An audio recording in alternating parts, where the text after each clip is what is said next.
अस्सलामुअलैकुम। मैं तुहाडा लकी भाई अपनी ही जाती चैनल तो तुहाडे नाल गल कर रहा।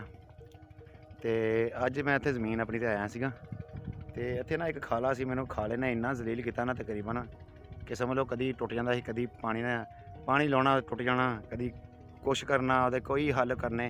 लेकिन इस टाइम ना वो अक थक के फिर उन्होंने पक्के तरीके नाल करना पै गया। वह हुण ये भी काम अधूरा वा। मैं तुहानूं चैक करवाउणा कि वह भी देखो ना किस तरह।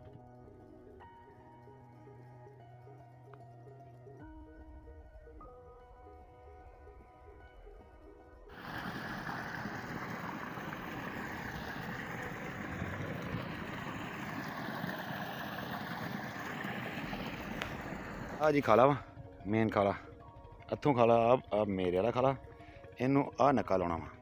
ठीक है ना, ये जाना हैगा वा इत्थों तोड़ जाके मेरी अपनी ज़मीन दे विच।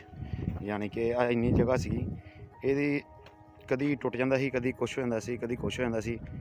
ठीक है ना, तंग आण के ना ये तकरीबन इन्नी जगह तो मैं बहुत ज़्यादा परेशान सीगा कि मेरी जगह हुण इत्थे आ दो नक्के इत्थे लगने आ। ठीक है ना, एक खाला इधर वा मेरा ਜਿਹੜਾ ਜਾਂਦਾ ਉਹ ਵੀ ਪੂਰਿਆ ਜਾਂਦਾ ਸੀ, ਬੰਦ ਹੋ ਜਾਂਦਾ ਸੀ, ਬੜਾ ਮਸਲਾ ਬਣਦਾ ਹੁੰਦਾ ਸੀ। ਇੱਕ ਇੱਧਰ ਨੂੰ ਖਾਲਾ ਤੇ ਇਹ ਵੀ ਖਾਲਾ ਦੇਖੋ ਖਾਲਾ ਰਿਹਾ ਹੀ ਨਹੀਂ। ਜਦੋਂ ਟੁੱਟਦਾ ਸੀ ਨਾ ਯਾਨੀ ਕਿ ਮਿੱਟੀ ਨਾਲ ਹੀ ਸਾਰਾ ਕੁਝ ਨਾਲ ਹੀ ਤੇ ਬੜਾ ਹੀ ਕੰਮ ਖਰਾਬ ਹੁੰਦਾ ਸੀ। ਤੇ ਹੁਣ ਖਰਚਾ ਤਾਂ ਜ਼ਰੂਰ ਆ ਗਿਆ ਵਾ ਕਿਉਂਕਿ ਕਿਹੜਾ ਨਜ਼ਦੀਕੋਂ ਕੋਈ ਚੀਜ਼ ਹੁੰਦੀ ਹੈ। ਦੇਖੋ ਨਾ ਆਲੇ ਦੁਆਲੇ ਦੂਰ ਤੱਕ ਉਹ ਫਾਰਮ ਨਜ਼ਰ ਆਉਂਦਾ ਵਾ। ਫਾਰਮ ਤੋਂ ਇਲਾਵਾ ਫਿਰ ਇੱਥੇ ਹੋਰ ਨਜ਼ਦੀਕ ਲਾਗੇ ਕੋਈ ਚੀਜ਼ ਨਹੀਂ ਹੈਗੀ।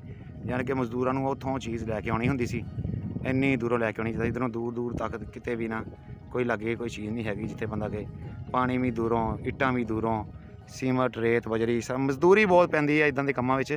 बाकी मेहनत हो जाती है क्योंकि फिर बंदा कहता कि लो जी उन्हें की कीता, अपने भैन भरा ही कहना पैंदा की कीता। लेकिन पता उन्होंने हुंदा जिन्हें कीता हुंदा, जिन्हें कराया हुंदा वा, जिन्हें वक्त बनिया हुंदा। कदी मजदूरां नूं पानी ते कदी कुछ ते कदी आप जलील होया हुंदा नाल। ते बाकी दुआं याद रखियो। बड़ी मेहरबानी। अल्लाह हाफिज़।